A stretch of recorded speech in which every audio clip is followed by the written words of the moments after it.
کہ ہاں میرا اور میرے رب کا رشتہ اسٹرانگ ہے، مجھے اس کو اور اسٹرانگ کرنا ہے۔ میاں بیوی کا جو ریلیشن ہوتا ہے، اللہ نے کیا حکم دیا ہے کہ ایک آگ ہے تو دوسرا پانی بن جائے۔ دونوں میں جب تکرار ہو رہی ہے، دونوں میں جب بحث ہو رہی ہے، تو اللہ یہ کہتا ہے کہ اگر شوہر آگ ہے تو بیوی پانی بن جائے، بیوی آگ ہو گئی تو شوہر پانی بن جائے، تبھی نہ لڑائی ختم ہوگی۔ دونوں آگ بن رہے ہیں تو بم بلاسٹ ہی ہونے والا ہے اور کچھ نہیں ہوگا۔ تو ایک غصہ ہے تو دوسرے کو پانی بننا ہے، تو اس طریقے سے ریلیشن جو ہے اسٹرانگ ہوتا ہے۔ اب دونوں میں یہ ہے کہ ایک ناراض ہو رہا ہے، دوسرا منا رہا ہے، تو یہ چیز ہے، لیکن کوشش کیا رہتی ہے میاں بیوی دونوں کی کہ ہم اپنے ریلیشن کو اور اسٹرانگ کریں۔ اتنا کافی نہیں ہوتا دونوں کے لیے، ہم کوشش یہ کرتے ہیں کہ ہماری محبت اور بڑھے، ہمارا ریلیشن اور زیادہ اسٹرانگ ہو جائے، اور ہماری بانڈنگ جو ہے، انڈرسٹینڈنگ جو ہے وہ اسٹرانگ ہو جائے۔ روزانہ یہی کوشش ہوتی ہے، اور جو کپل یہ کوشش کرتا ہے نا کہ روزانہ ہماری انڈرسٹینڈنگ اسٹرانگ ہو جائے، ہماری بانڈ مضبوط ہو جائے، یہ جو کوشش دونوں میں رہتی ہے وہ رشتے کامیاب ہوتے ہیں۔ ایک کوشش کر رہا ہے ایک نہیں کر رہا تو پھر کوئی فائدہ نہیں، کیونکہ 50-50 ہے۔ میاں بیوی زندگی کے گاڑی کے دونوں پہیے ہیں، ایک پہیا پنچر ہے، دوسرا ہوا کے ساتھ چل رہا ہے تو دوسرے کو گھسیٹ کر لے جانا پڑتا ہے۔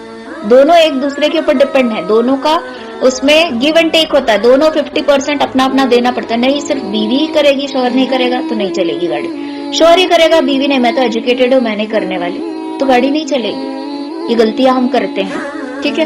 تو یہ ہم کیا کرتے ہیں، کوشش بتانے کا میرا مطلب یہ ہے کہ ہم اپنے ریلیشن کو اور اسٹرانگ کرنے کی کوشش کرتے ہیں۔ اسٹرانگ ہے چلو رہن دو کر کے چھوڑتے نہیں، ہمیں فکر ہوتی ہے کہ میں نے اس کو چھوڑ دیا، اسٹرانگ ہے کر کے میں نے اپنے رشتے پر دھیان نہیں دیا تو ہو سکتا ہے کہ میرا رشتہ کھوکھلا ہو جائے، یہ ہمیں ڈر ہوتا ہے۔ تو ویسے ہی اللہ کے ساتھ جو اپنا ریلیشن ہے نا، اس کا ڈر ہمارے دل میں رہنا کہ میرے رب کا اور میرا رشتہ جو بانڈنگ ہے ہماری وہ ویک نہ ہو جائے۔ اس کو ہمیشہ اسٹرانگ رکھنے کے لیے اللہ سے رغبت رکھنا، اللہ سے انٹر کنیکٹڈ رہنا ہے ہمیشہ، جب بھی فارغ ہو جائے۔ دیکھو تسبیحات کرنے کے لیے، اللہ کا ذکر کرنے کی ضروری نہیں کہ ہم تسبیح لے کر ہی بیٹھے، من کے لے کر ہی بیٹھے، دانے جو ہوتے ہیں گننے کے وہ لے کر ہی بیٹھے، نہیں، اٹھتے بیٹھتے اللہ کا ذکر ہم کر سکتے ہیں۔ کوئی اپنا پچھلا گناہ یاد آ جائے تو فوراً زبان پہ استغفار آنا، یہ بھی ذکر ہے۔ کوئی ہماری تعریف کرے زبان پر الحمدللہ آ جانا، یہ ہمارا ذکر ہے۔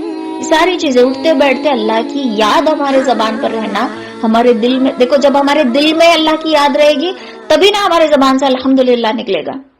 جب دل میں اللہ کا خوف رہے گا کہ اللہ مجھ سے ناراض نہ ہو جائے، اس بات کا خوف جب ہمارے دل میں رہے گا تبھی نہ ہمارا کوئی پچھلا گناہ ہمیں یاد آ جائے تو فوراً زبان سے استغفر اللہ نکلے گا۔ یہ پریشانی ہمیں کھا جائے گی کہ میرا رب مجھ سے کس قدر ناراض ہو جائے گا، میں نے اتنے گناہ کیے۔ تو اپنے گناہ کو یاد کر کے ندامت ہونا، نادم ہو جانا، یہ بھی اللہ کی طرف اپنا ریلیشن اسٹرانگ کرنے کی نشانی ہے۔ تو یہ دو آیتوں سے ہمیں یہی پتا چلتا ہے، فَإِذَا فَرَغْتَ فَانصَبْ، تو پس جب آپ فارغ ہو جائیں تو محنت کریں، اور کس کی طرف، وَإِلَىٰ رَبِّكَ فَارْغَب، اپنے رب کی طرف رغبت کریں۔ تو یہ اس سورت کا خلاصہ ہے۔